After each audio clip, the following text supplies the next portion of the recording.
Oi oi, Kamikaze here folks, and today we're going to do a review on a game called Deadside. It's been absolutely fantastic so far. It's a wee breath of fresh air, and we've had a lot of banter doing it. It's been great crack, the people we've met so far in the community has been fantastic. But yeah, it's very positive so far. Only a few bugs, only a few issues obviously, that a lot of the admins in the servers have fixed quite fast. Can't really say much for an official servers yet though, because I did try most of the stuff I've done this on a modded server, so I could catch the game quickly. So yeah, you can also follow me on Twitter or Facebook, and links below, and I stream on Twitch on Monday to Thursday, 12 to 4, and then 7 o'clock until I pass out. So yes, without any more chit chat, let's get into some gameplay then. Right, so before we start this, for those of you who do not know what a survival game is, so essentially you're going to be chucked out into this world. This world is where you're going to get all your money, all your food, all your water, unless you hit a trader. So essentially, what you want to do is, you want to go down one of these roads, find yourself somewhere in the town, loot a wee bit, make sure you be careful of the NPCs, never mind the other players that'll be around in the area. So you get as much as you possibly can, fill up your backpacks, fill up your bags, fill up your chest, your vest, whatever you can, and go back to the safe zone, sell it all up, get yourself a bit more gear, and then go out and rinse and repeat. So essentially what you want to do is get as much as you can, build a little base, start storing that loot, and then go out and have more fun. Right, so whenever you get kicked out into the world, you'll spawn somewhere in this map. Right, so your best interest is to loot some of the houses en route, kill some of the NPCs if possible, and get as much money as possible, and head to these two green zones, which will be safe. They both have two NPCs. One will buy clothes and your guns and stuff. The other one will buy resources and healing items. Obviously the missions in the map and different levels of missions is indicated on the left hand side, so that was very positive from whenever I joined, so it was easy to tell what you needed to do, where to go, what was viable, what wasn't. Their shop system is extremely harsh. So if you are going to be reselling items and guns and stuff, you'd be better waiting for this guy here. He's a special trader. Two different types. One will buy guns and ammo and stuff and sights, etc., and the other one will buy your armor, your bags and stuff like that. You do get double what you would get in the normal trader, so if you can save up and stash it somewhere until then, do it. That's my advice anyway. Very beneficial having all these different types of traders on the map and gameplay. That's very positive feedback indeed. It's nice. A lot of NPCs patrol the area in general, which is good because it always keeps you on your toes, as you can hear.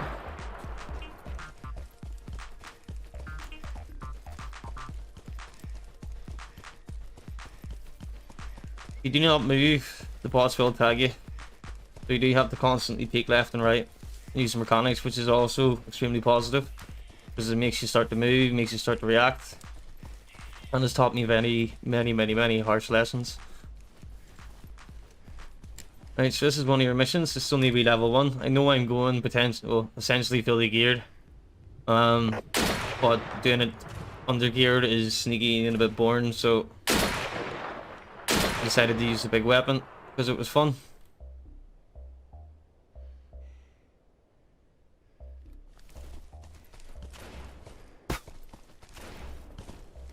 Lucky enough, I got 2 nice airdrops in this server where I start, so yeah.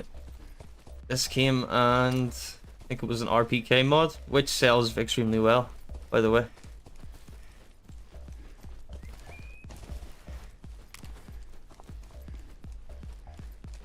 Now the NPCs will follow you, so if you can pull them out and draw them out, it's much more beneficial to you. Well, as I said, don't move close to them without cover to protect yourself appropriately, because these things are quite sore from range, never mind up close. So the bots are extremely accurate, so you have to play a sneaky game or play a ranged game. The ranged game's a lot more my forte, so whatever floats your boat is the best, but they will wrap on you as soon as you kill one of them. So if you're playing the sneaky one, Make sure you have at least 2 ARs or a shotgun AR combo.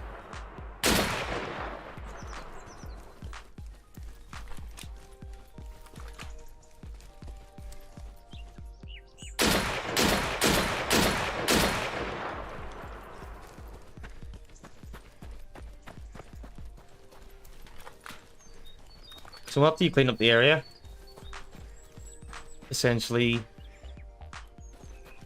you're going to be looking for as much valuable stuff as possible to fit into your bag and your chest. You want to be getting all that nice loot, selling it right back to that vendor and getting yourself clocked up. Building a base is semi-important in this game. We'll be doing a base guide in the next week or so. I do want to add one thing though. The hitboxes in some of the buildings and trees are bugged, or they're a few centimeters out, so don't be standing too close to them and don't be shooting too near to them or it won't work for you, as you can see here.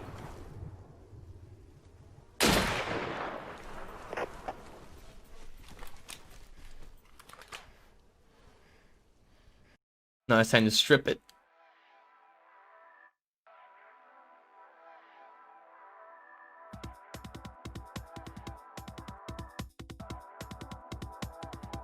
The looting system can be very tedious, especially if you don't have enough bag space.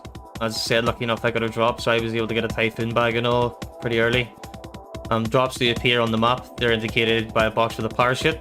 Keep an eye on them. This is your special reward box, by the way. Do not run away from your mission without taking that box.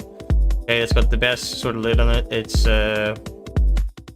obvious, it will be pointed out, like it's got a blue barrier around it, so you'll see it through the map as well.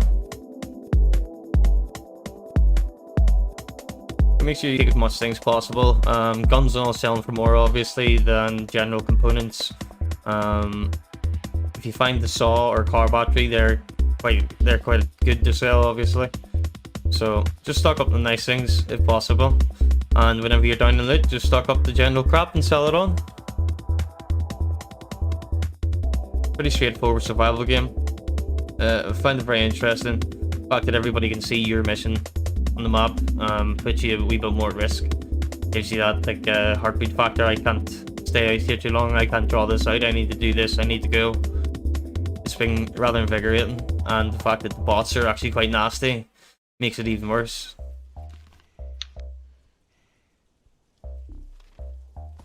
Just another wee clip of me mate doing heli crash. One thing I've noticed in this game is the no vehicle is harsh, so it is. So you're obviously having to carry water and food with you on a constant basis. But they do have plans to make the map bigger and obviously add vehicles in. So here's hoping that the game succeeds, and I really hope it does succeed. And if you give it a try, I think you will too. Most of the people in the servers aren't so toxic that I've encountered, so the community's quite well rounded, and it's just been a nice experience in general. There's only a couple of days left. Right, so all in all, there is more positives than there is minuses for this game. The PvE is good, the PvP is good. I have been fairly domed quite a fair few times now, and domed a few people myself. Yeah, majority of the time the people on it are nice, they're supportive, and they are friendly to a certain extent.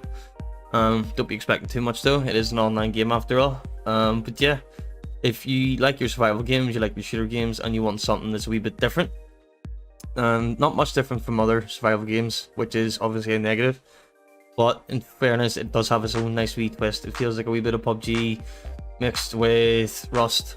Obviously there's no rating in this as such yet, and I don't know whether they will be implemented or not, so that will be implemented or not.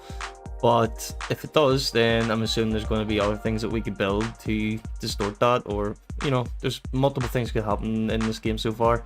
The more people play it, the more things that they might show. So yeah, definitely give it a try. Definitely got a thumbs up from me and the other boys that are playing it, and it's been very positive feedback from them as well. But yeah, if you ever fancy watching some Deadside and I'm streaming it, hit me up on twitch.tv, Kamikaze, and yeah, enjoy, take it easy, and keep your chin up. Bye bye.